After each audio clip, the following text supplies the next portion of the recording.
Welcome back, everyone, to another reaction video. This is part 2 of the first Crusade from Extra History. If you did not see my reaction to part 1 from yesterday, I'll put a link in the description, as will be the link in the description for the original content to part 2 if you want to see that without my commentary.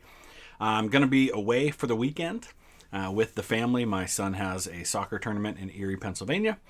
So we're going to be out of town the next couple of days. So I'm recording this just a couple hours before we leave. So it'll be a few days before we get to part 3. While I'm up there in our downtime, I'll be editing the last couple of videos for my trip to France so I can get those to you and we can get started on my most recent trip, the World War II videos that I made. So be watching those for those in the very near future. Let's dive into part 2.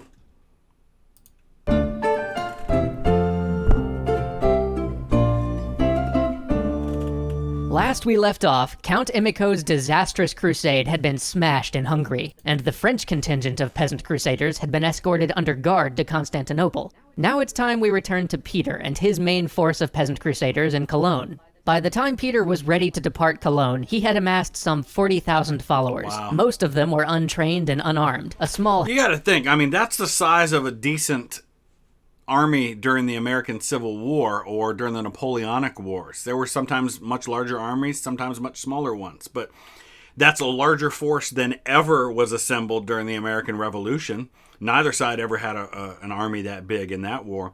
That is a huge number of men, and probably some women, to gather 1,000 years ago that don't have the ability to feed and supply themselves. Wow.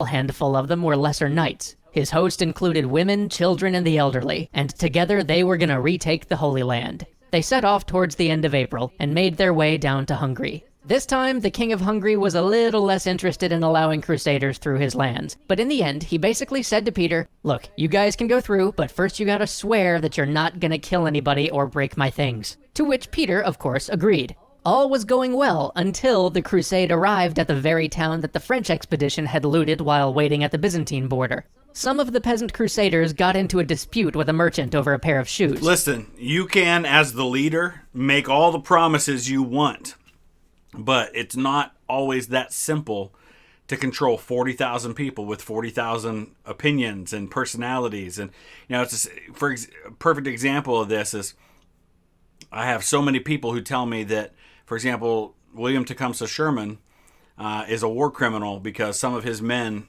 pillaged and looted and raped. Now, I understand it's much more complicated than that, and some of the destruction was ordered by Sherman, but you cannot control what every single man in your unit does. You can control discipline afterwards. You can punish that person to make sure it doesn't happen again, things like that.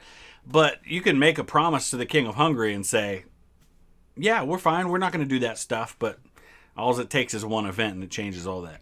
This dispute became a brawl. This brawl became a riot. The riot then escalated into a battle, which culminated in one of the crusading knights leading a band of followers to storm the citadel of the city. They then stole the city's food, killed 4,000 Hungarians, and then hightailed it for the Byzantine border before the Hungarian army could show up.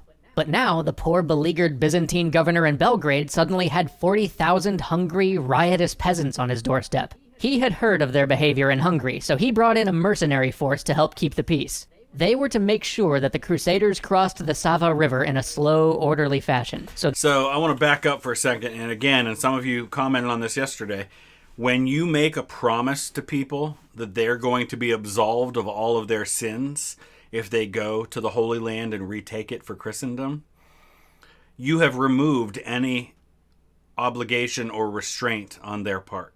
I can do whatever I want because when I get to the Holy Land, excuse me, when I help retake Jerusalem for Christendom, all my sins are forgiven. I can rape and murder and steal all I want.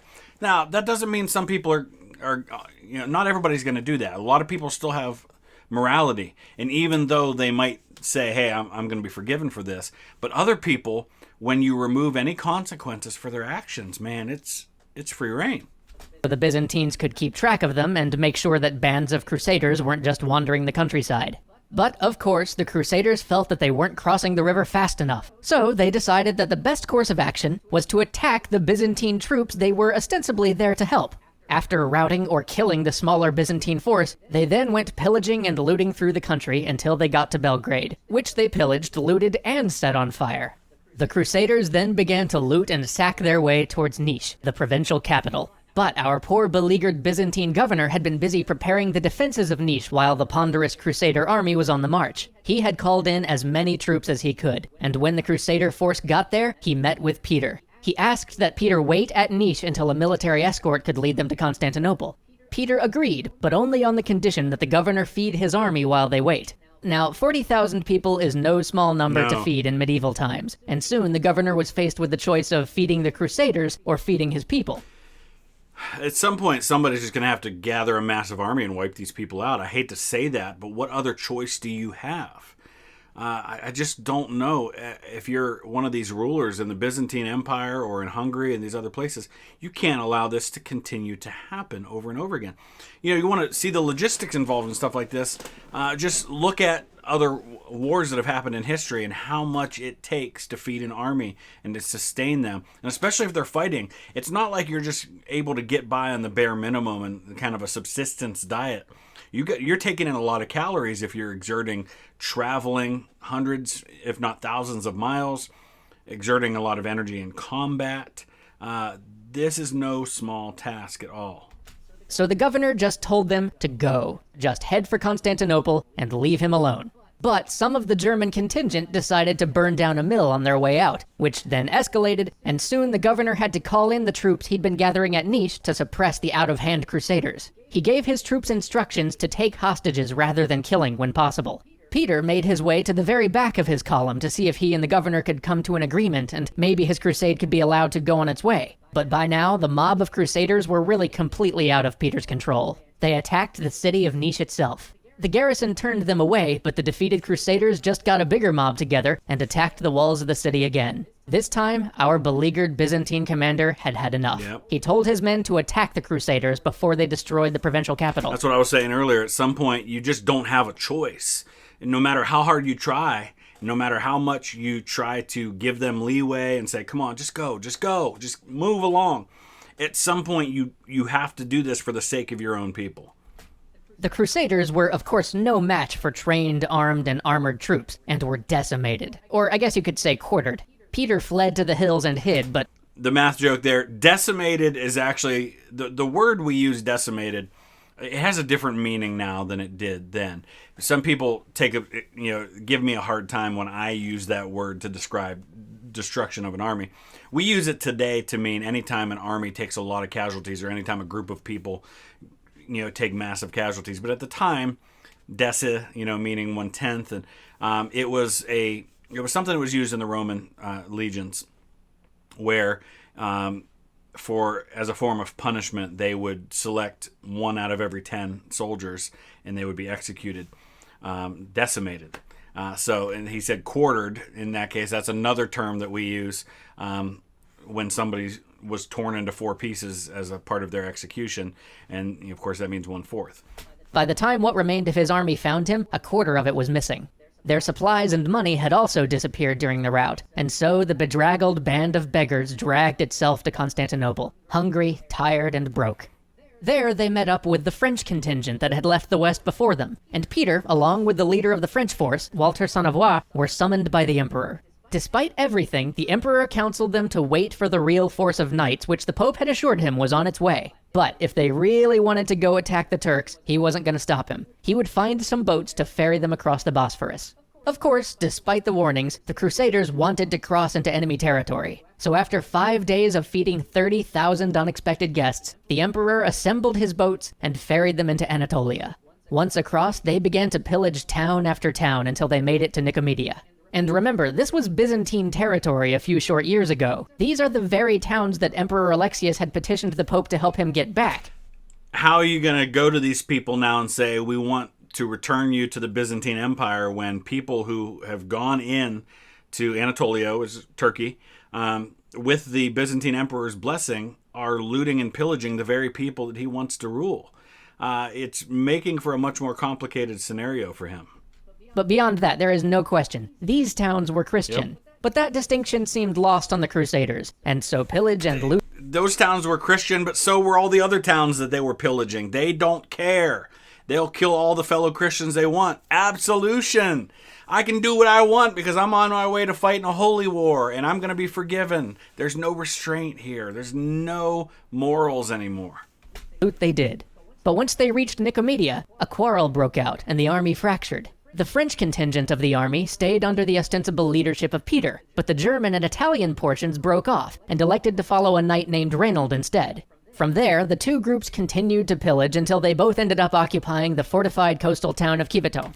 There's a great point to be made there that I hadn't really thought much about, is that this is not a group of people who all come from the same place. This is not, in modern warfare where all the people are coming from the same nation. When you have a coalition like this, the coalition sometimes has different goals, different ideas, different habits, different ways of going about things. And this always happens with coalition warfare. World War I, World War II are perfect examples. World War II, you've got French and Polish and British and Americans and Russians and all of these different groups of people who are all fighting the same enemy, but they have different goals not only for during the war, but also for what comes after the war. That can cause a very complicated situation. That's why Dwight Eisenhower in World War II was so essential, because he knew how to play the diplomatic game and play that well. Even though he'd never been a combat commander, he was a good diplomat and a good leader, and that was why he was able to do what he did. Peter urged them to hold up there until the main crusading force arrived, but by this point he had long since lost control. The two groups started making forays into the surrounding countryside, literally egging each other on. Each time one group would return from a raid, they'd boast and talk about how much braver they were, how much more they were doing for the cause, which would then inevitably lead to the other group doing something rasher, stupider, and more foolhardy to show how much braver they were and how much more they were doing for the cause. Peter, unable to control this, decided to leave the crusade and head back to Constantinople to ask for the emperor's help.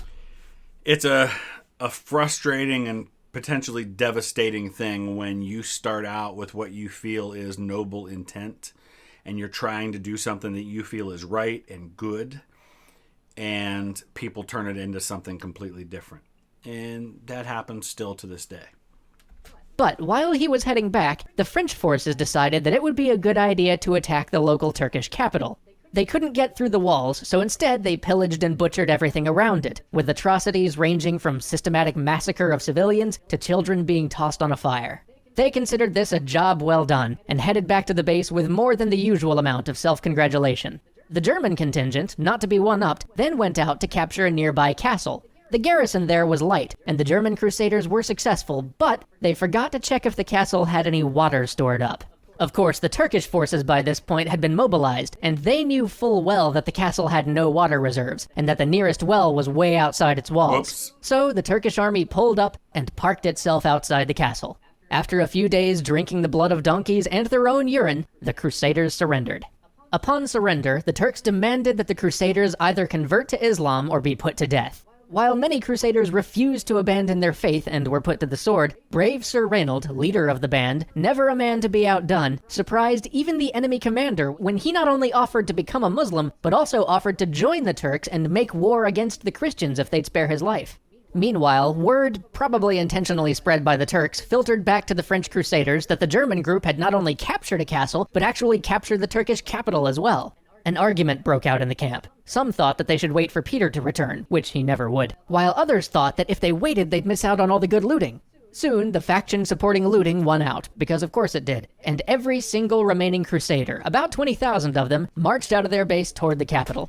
As Christians, they should have been aware of what Jesus said: the love of money is the root of all kinds of evil.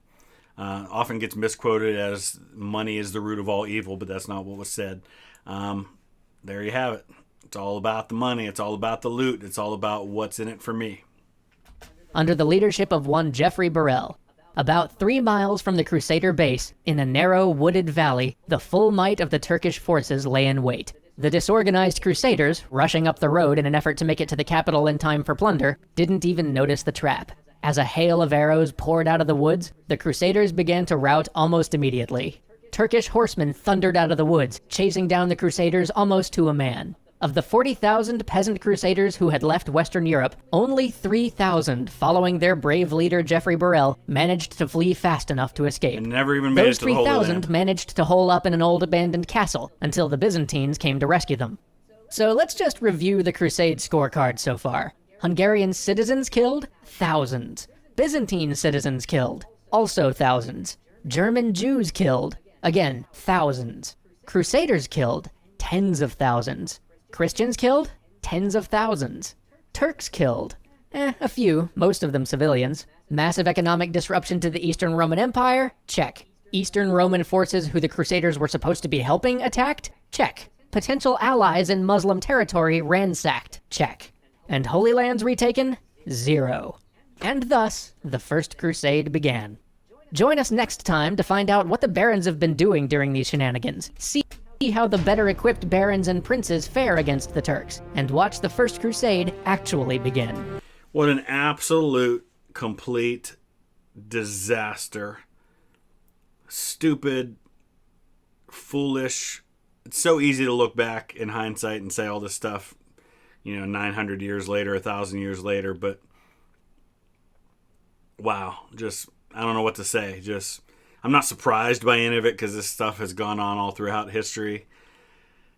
But my goodness, it's so easy to get people behind a cause when you manipulate them with the right things. So let me know your thoughts. Is there something you learned you didn't know? Is there something that maybe we need to add to the conversation? Use the comment section below. We'll see you again in a couple of days with the next episode. Thanks for watching.